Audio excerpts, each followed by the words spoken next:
آج یہ ملک جو کہ ایک سیکیورٹی اسٹیٹ ہے، اور آپ خود یہ بتاتے رہے سب لوگوں کو کہ بھائی اس ملک کی فوج اگر نہیں رہے گی تو یہ ملک انٹیکٹ نہیں رہ پائے گا آج کے دور میں. آپ خود بتاتے رہے، آپ مثالیں دیتے رہے، سیریا کی مثالیں دیتے رہے، لیبیا کی مثالیں دیتے رہے، عراق کی مثالیں دیتے رہے. آج تک اتنے وزرائے اعظم چینج ہوئے، جیلوں میں گئے، پھانسی چڑھ گئے، ان کی پارٹیاں موجود تھیں، آج تک کسی نے یہ کام نہیں کیا ہوگا کہ ملک کی اس ادارے کو، پاک فوج کو کسی نے جانور کہا ہو، کسی نے نیوٹرل کہا ہو، کسی نے نیوٹرل کو گالی بنایا ہو، کسی نے میر جعفر میر صادق کہا ہو اسٹیبلشمنٹ کے سربراہوں کو، کسی نے غدار کہا ہو، کسی نے ٹرینڈ چلوایا ہو جس میں آپ کے لوگ نام لے کر ملک کے اس عہدے کے اوپر بیٹھے ہوئے انسان کو نام لے کر ماں بہن کی گالیاں بک رہے ہیں. یہ تو دشمن 75 سالوں سے نہیں کر سکا. وہ فوجی جو کہ بارڈر پر جان دے رہا ہے، وہ جب اپنے سربراہ کے بارے میں یہ دیکھ رہا ہے، وہ کدھر کھڑا ہے، وہ اپنے بارے میں کیا سوچ رہا ہے، وہ کس بات پر اپنی جان دینے کے لیے کھڑا ہے، کیسے چلے گا اس ملک کا نظام، کس بات پر آپ گالیاں بک رہے ہیں؟ اس بات پر گالیاں بک رہے ہیں کہ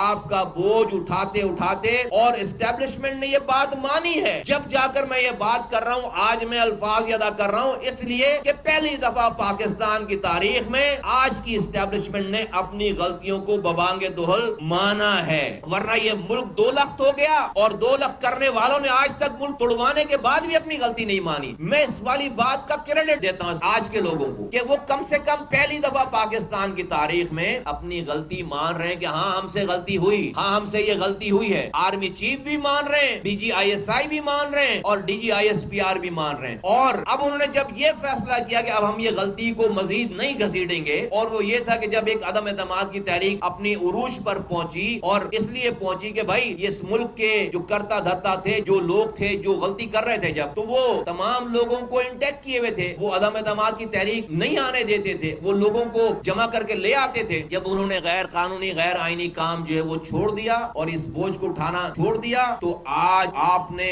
ان کے اس آئینی عمل کو آپ نے ان کا گناہ بنا دیا، آپ نے ان کے لیے غداری کا لیبل لگا دیا. جب وہ رانا ثناء اللہ کی گاڑی میں ہیروئن ڈال کر اپنا ایک آن ڈیوٹی میجر جنرل وردی میں بٹھا کر ایک جھوٹی پریس کانفرنس کروا رہے تھے، اس وقت وہ آپ کو برے نہیں لگ رہے تھے، غدار نہیں لگ رہے تھے. جب وہ آپ کی اقلیت ہونے کے باوجود، نمبر نہیں ہونے کے باوجود 14 لوگوں کو، سینیٹرز کو دوسری پارٹی سے، جیتی ہوئی پارٹی سے توڑ کر آپ کے کم نمبر والے سینٹ کے چیئرمین کو ووٹ ڈلوا رہے تھے، اور حاصل بدنجوں کو جس کے پاس اکثریت تھی اس کو ہروا رہے تھے، اس وقت وہ آپ کو غدار نظر نہیں آ رہے تھے، اس وقت وہ آپ کو جانور نظر نہیں آ رہے تھے، اس وقت وہ آپ کو میر جعفر میر صادق نہیں نظر آ رہے تھے. جب وہ پاکستان کے آئین سے، اس کے حلف سے جب وہ بے وفائی کر رہے تھے، اس وقت وہ آپ کے چہیتے تھے. جب انہوں نے پاکستان کے آئین کو، اپنے اٹھائے ہوئے حلف کو انہوں نے اپنا لیا اور اپنی غلطیوں کو کے اوپر سر تسلیم خم کر لیا، آپ کے لیے وہ غدار ہو گئے. آپ نے